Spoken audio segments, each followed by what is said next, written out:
Good Monday, good Monday morning, all. Alliteration. Monday morning. Wallace and Gromit. My God, my mouth moves. It's about 10 to 10 a.m. here. I've been looking around for the last few weeks.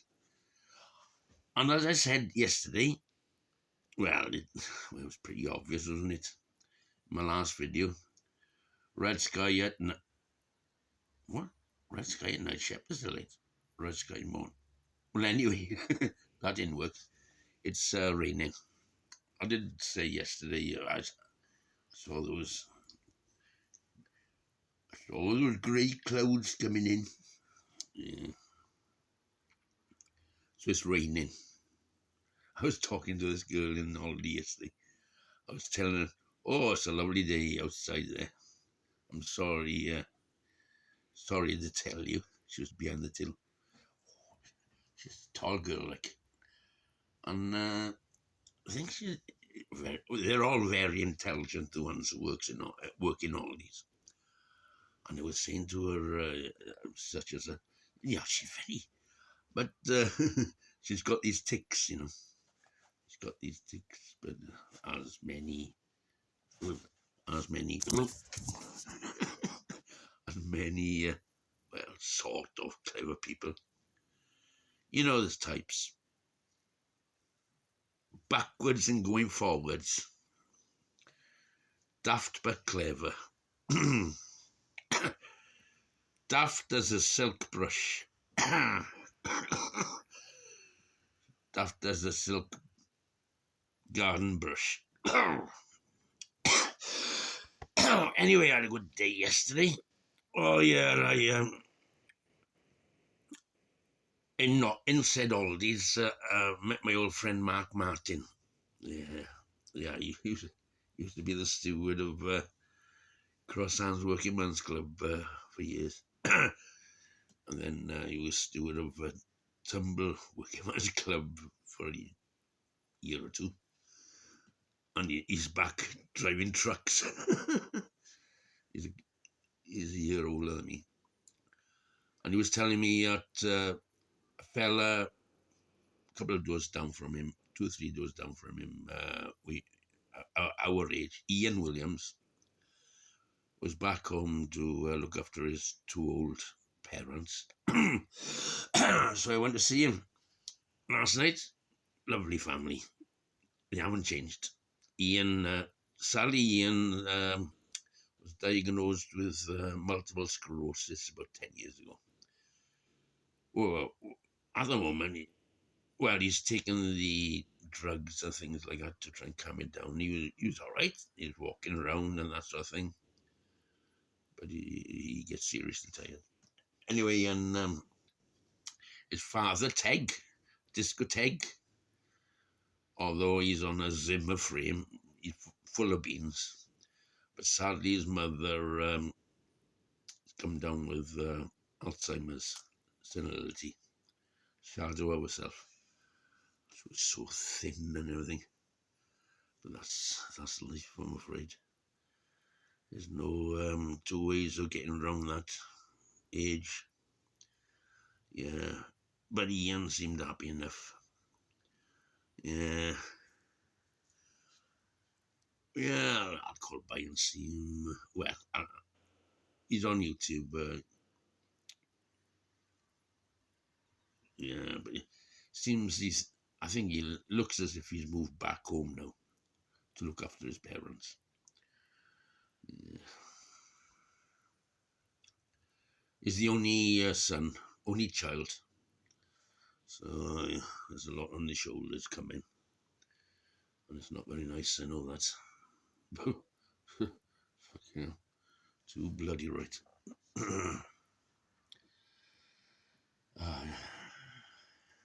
And I don't know what I've been on YouTube for a few hours, and it dropped down to 3G or 3.5G. H plus is called.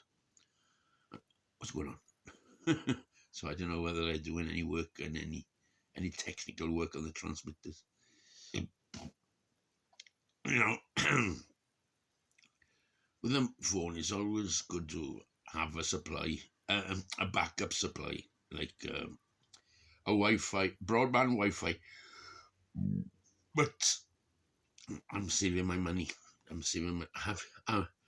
I've got everything down. No, it doesn't bother me. I feel as if I'm sort of living in the countryside, in the middle of nowhere.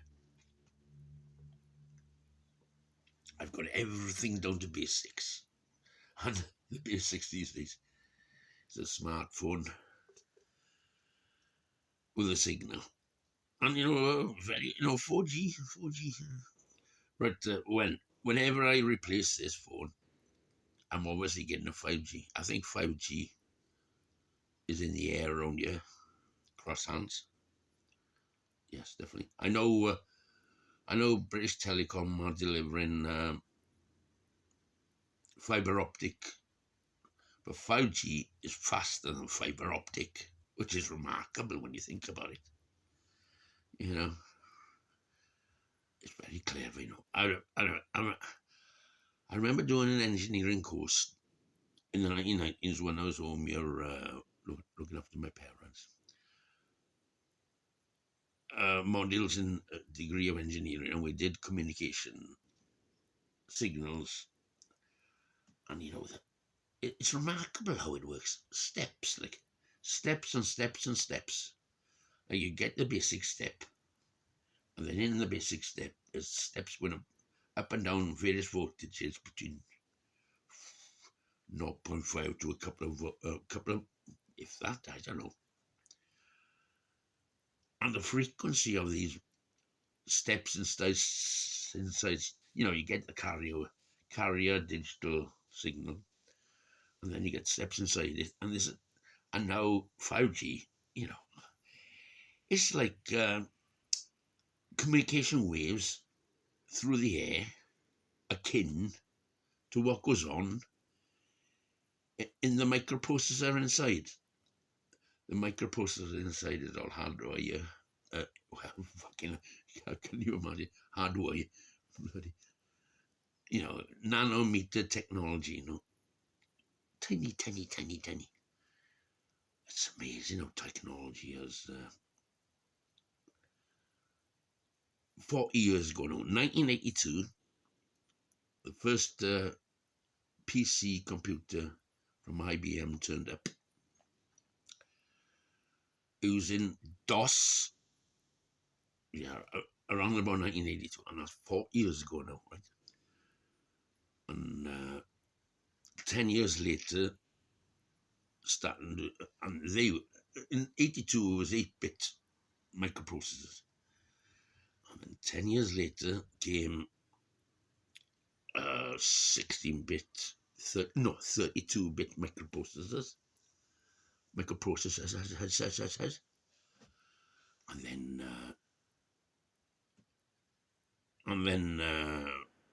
internet started, and which was all dial-up. That's all noise.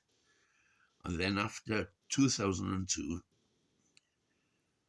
slowly broadband happened, which was just bloody instant. Because with dial-up, if you're on computer with dial-up, right, you can't phone out. It's dedicated to the phone line. Then broadband, which was pouncing off your phone signal, you could still use the phone. We had to put a filter in your phone sockets to, and then in 2012, and that's when things really went mainline. Oh. And now we're in 2022 with 5G. And on a little thing like this, it works so fast. Anyway, that's enough yabbering. Right, happy Mondays all. Have a good week. Ta-da.